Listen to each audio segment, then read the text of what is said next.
working our ass off, working hard. You know, we've been working out hard in the gym for a month, but we haven't seen any results. So we get all fucking down and poop your pants and shit. You study for 30 minutes for a fucking test, and you didn't do as well as you thought. What the fuck did you expect? You're not putting in the work. You have to do more. You gotta stop telling yourself that you're doing enough. In life, it's never enough until you feel this overwhelming feeling of shit, man. I'm outworking the crowd. I'm outworking everybody. I'm doing more. Once you get there, that's when you fucking know you've done enough. Stay hard. I think a real man is born to serve. And serve means provide for those that are in your sphere. It means to protect. It means to encourage. It means to teach and to train. And sometimes it means to step back and let them hit the wall. Sometimes the best service you can do for somebody is to, when it's all done, walk up and look down and say, did that hurt? That's what they needed. But we won't do that because it makes us look bad, and even in our service to others, we do it for ulterior motives. I believe if you spend your whole life to yourself, for yourself, you have no purpose of being here. This planet is not in any way better for you having been here. Is that what a good man is to you? That's what a good man is to me.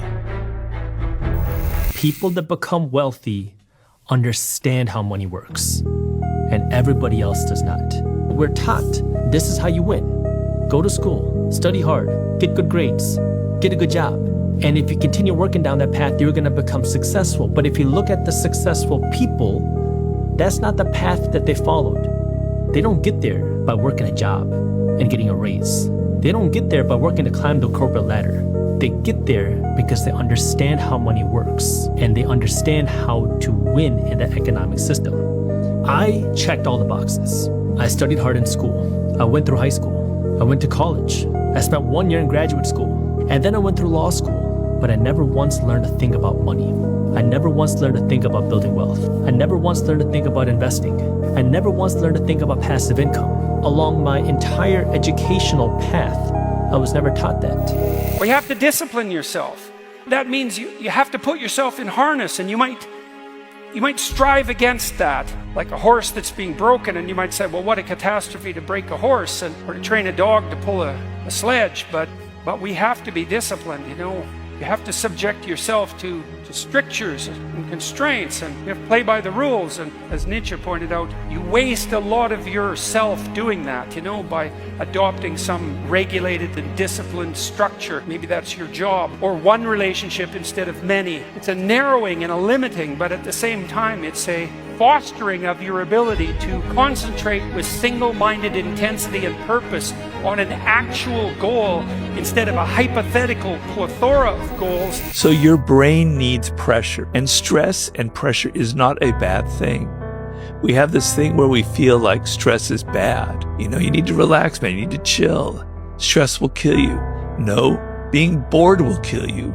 Not having anything to do will kill you is much more dangerous than stress. We're a very creative species. We have language, we have consciousness, we have immense powers. Those powers developed under the pressures of necessity, of having to survive in a very brutal, ruthless world where a leopard could pop out tomorrow and eat me, where there were dangers all around, where food was scarce. And under the pressure, we had to think, we had to be creative, we had to be inventive, we had to be strategic. The human brain evolved under immense amounts of pressure. When you're feeling that barometric pressure, it's like, I gotta get this done, or I'm gonna fail, this project won't happen, and people will laugh at me.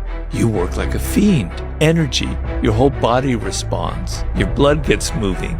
You accomplish things that would normally take you months, you do it in days. You take away that pressure and you don't know what to do. I've got like 3 years, I could do this or that, another. You just wander around, you're lost, you have no energy, you have no focus. Your energy is just being dissipated in like 20 different directions. At 4 o'clock in the morning every day, before anybody else, and grounding my thought process in the no one will outwork me. No one. I love and I respect you guys. Motherfuckers won't outwork me. All starts with this. 2 hands, putting it to work. Imagine you wake up at 3, you train at 4, you go 4 to 6, come home, breakfast, relax. Now you're back at it again, 9 to 11, relax. Now all of a sudden you're back at it again, 2 to 4, and now you're back at it again, 7 to 9. Look how much more training I have done by simply starting at 4. So now you do that, and as the years go on, the separation that you have with your competitors grows larger and larger and larger and larger and larger. And by year 5 or 6, doesn't matter what kind of work they do in the summer, they're never going to catch up because they're 5 years behind. Right? So it makes sense to get up and start your day early because you can get more work in. If you wake up in the morning and you don't want to do something, you don't care enough about yourself. And that's what you need to really research is, why am I not doing this for myself? Because that is the number one purpose in life, is to better oneself.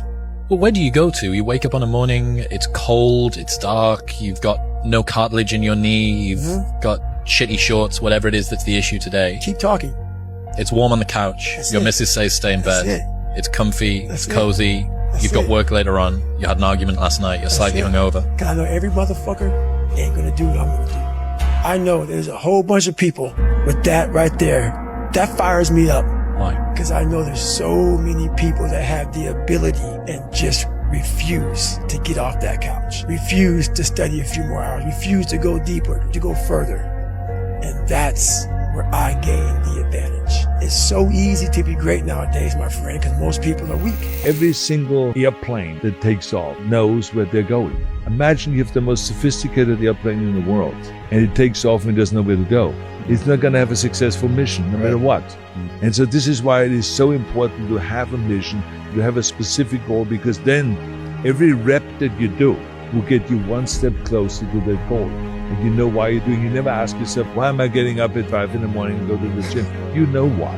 I mean, I always knew that for every rep I did, every set I did, every squat I did, every bench press I did, was to get one step closer to becoming the world champion in bodybuilding. And it felt good. And I had a good time doing it. And I was smiling in the gym doing it. Warren, how would you define true success? Well, I've said many times that if you get to be 65 or 70 and later, and the people that you want to have love you actually do love you, you're a success. I've never seen anybody that reaches that age. I mean, I'm not talking about somebody that's in extreme poverty or pain or something, but they have a lot of people that love them, that is other than happy. Don't try to be the best. Be the only. Be the only. There's only one Terry Crews. I love everybody. I love The Rock. I love Kevin Hart. But I'm Terry Crews. You never be like me. And I'll never be like them. I'm the only. And by being the only, you are the best. The work works on you more than you work on it. If you want to be the best in the world at something, you do the work to become the best in the world. And the work works on you.